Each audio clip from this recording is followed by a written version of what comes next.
భాగ్యనగరికి పశ్చిమాన అత్యంత విలువైన ఫైనాన్షియల్ డిస్ట్రిక్ట్ ప్రాంతంలో ఎకరా కనీసం 100 కోట్లు పలికే చోట కొలువైన హైదరాబాద్ సెంట్రల్ వర్సిటీ భూముల్లోకి ఎందుకు అర్ధరాత్రి వందలాది బుల్డోజర్లు దూసుకుపోయాయి?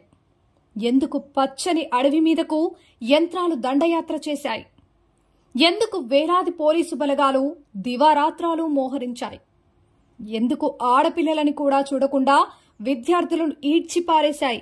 గత ఏడాది కాలంగా జరిగిన పరిణామాలు, సర్కారు తీసుకున్న నిర్ణయాలు, దొరికిన డాక్యుమెంట్లను పరిశీలిస్తే దీని వెనుక వేల కోట్ల కుట్ర ఉందని బయటపడింది.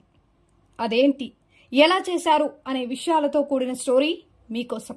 2003లో సీఎంగా ఉన్న చంద్రబాబు నాయుడు అత్యంత చవకగా ఎకరాకు 50,000 రూపాయల చొప్పున ఐఎంజీ అకాడమీస్ భారత్ అనే సంస్థకు కట్టబెట్టేందుకు ఒప్పందం కుదుర్చుకున్నారు. 2004లో అధికారంలోకి వచ్చిన వైఎస్ రాజశేఖర రెడ్డి ప్రభుత్వం ఈ అగ్రిమెంటును రద్దు చేసింది. 2006లో భూములను వెనక్కి తీసుకుంది. దీంతో సదరు సంస్థ న్యాయస్థానాన్ని ఆశ్రయించింది. అప్పటి నుంచి కోర్టులోనే ఈ కేసు పెండింగ్ లో ఉంది. తెలంగాణ ఏర్పడిన తర్వాత కేసీఆర్ ప్రభుత్వం న్యాయ పోరాటాన్ని కొనసాగించింది. దాని ఫలితమే 18 ఏళ్ల తర్వాత హైకోర్టు నిరుడు మార్చిలో తుది తీర్పునిచ్చింది. ఈ భూములు ప్రభుత్వానివేనని కోర్టు తేల్చి చెప్పింది.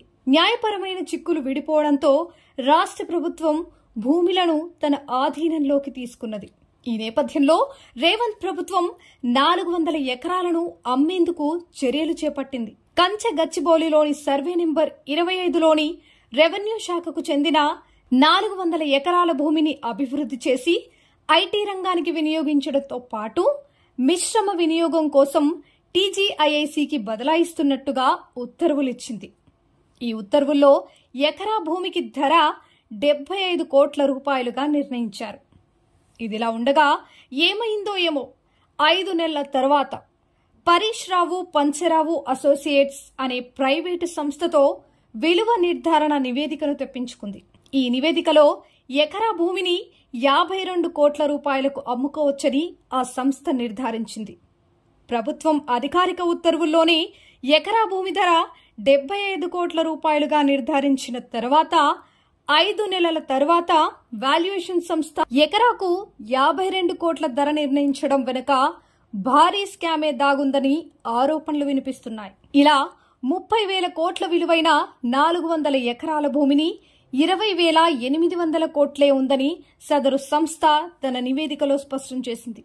అంతేకాదు, ఇది బహిరంగ మార్కెట్ విలువైతే ఆ భూముల వాస్తవ విలువ ఎకరా ధర 41 కోట్ల 60 లక్షలు ఉంటుందని, 400 ఎకరాలకు 16,640 కోట్ల రూపాయలు వస్తాయని చెప్పింది.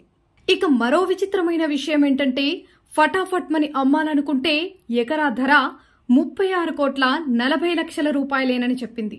ఇలా 400 ఎకరాలకు 14,560 కోట్లు మాత్రమే వస్తాయని నివేదికలో స్పష్టం చేసింది. కుట్రలో భాగంగా 5 దఫాలుగా వేలాన్ని నిర్వహించాలనుకున్న ప్రభుత్వ పెద్దలు మొదటి దఫాగా 100 ఎకరాలను అమ్మేందుకు నిర్ణయించుకున్నట్టు విశ్వసనీయ సమాచారం. ఆ మేరకు ఒక ఫార్మా రియల్ కంపెనీతో సంప్రదింపులు కూడా చేసినట్టు ఆరోపణలు వినిపిస్తున్నాయి.